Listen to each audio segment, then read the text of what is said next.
Good morning. ஒருத்தர் என்ன பண்ணாரா, மரத்தடியில் நல்லா கால் நீட்டி சுகமாக தூங்கிட்டு இருந்தாராம். இன்னொருத்தர் அவர் இரவு பகல் பார்க்காம நல்லா கடுமையாக உழைக்கிறவர்.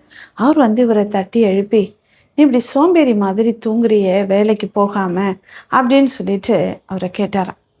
உடனே அவர் இவரை கேட்டாராம், சரி நான் கடுமையாக உழைச்சி என்ன பண்ணணும் அப்படின்னா, நீ கடுமையாக உழைச்ச அப்படின்னா உனக்கு பணம் கிடைக்கும் அப்படி சரி பணம் கிடைச்சிதுன்னா நான் என்ன பண்ணணும் அப்படின்னா, உடனே அவர் சொன்னாராம், பணம் கிடைச்சா வீடு வசதி நல்லா வாய்ப்புகள் பெற்று நம்ம நல்லா இருக்கலாம் அப்படின்னு சொன்னான்.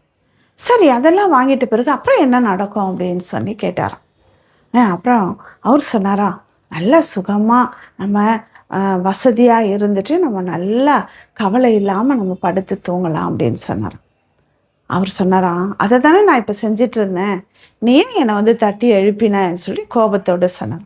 இன்றைக்கு சமாதானம் அப்படின்னு சொல்கிறது எது? எல்லாரும் நம்ம என்ன நினைக்கிறோம் அப்படின்னா, எல்லாம் வசதி வாய்ப்புகள் இருந்து நான் நல்லா இருந்தால் தான் சமாதானம் என்று சொல்லி நிறைய பேர் இன்றைக்கி சமாதானத்துக்காக பணத்துக்காக ஓடி ஓடி உழைக்கிறோம். ஆனால் உண்மையான சமாதானம் அதில் அல்ல. எதுவுமே இல்லை அப்படின்னு சொன்னாலும் நம்ம சந்தோஷமாக இருக்கிறோம்ல, அதுதான் உண்மையான சமாதானம், உண்மையான சந்தோஷம். அந்த சமாதானம் எப்போ வரும் அப்படின்னா, நம்ம ஆண்டவரோடு கூட இருக்கிற பிள்ளைகளுக்கு மாத்திரம்தான் எதுவுமே இல்லை அப்படின்னா கூட மனநிறைவோடு கூட சமாதானத்தோடு கூட இருக்க முடியும்.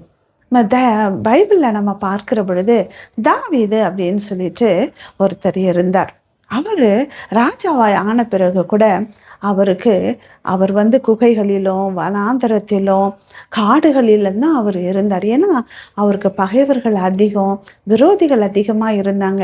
எப்போ அவரை கொலை செய்ய முயற்சிப்பாங்கன்னே தெரியாத ஒரு பயத்தில் இருந்தார். ஆனால் அவர் சொல்லுகிற, நான் சமாதானத்தோடு படுத்துக்கொண்டு நான் நித்திரை செய்வேன், கர்த்தர் நீர் ஒருவரே என்னை சுகமாய் தங்க பண்ணுகிறவர் என்று.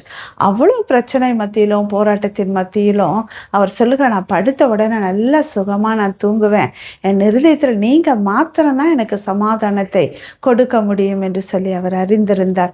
அவர் சொல்லுவார், அவர்களுக்கு தானியமும் திராட்சரசமும் பெருகி இருந்த சந்தோஷத்தின் காலத்தை பார்க்கிலும் எனக்கு அதிகமான சந்தோஷத்தை நீங்கள் கொடுத்தீங்க அப்படின்னு. எல்லாருக்கும் நல்ல திருப்தியாக சாப்பிட்டாங்க. ஆனால் அந்த சந்தோஷத்தை காட்டிலும் நீங்கள் எனக்கு என் இருதயத்தில் அதிகமான சந்தோஷத்தை கொடுத்தீங்க என்று தாவீதுடைய அனுபவம் அப்படியா இருந்தது. இன்றைக்கு நாம் கூட சமாதானம் என்கிறது நாம் என்ன பண்ணுகிறோம், வசதி என்கிறது நம்ம எல்லாவற்றையும் தொலைத்து விட்டு நாம் ஓடுகிறவர்களாக இருக்கிறோம்.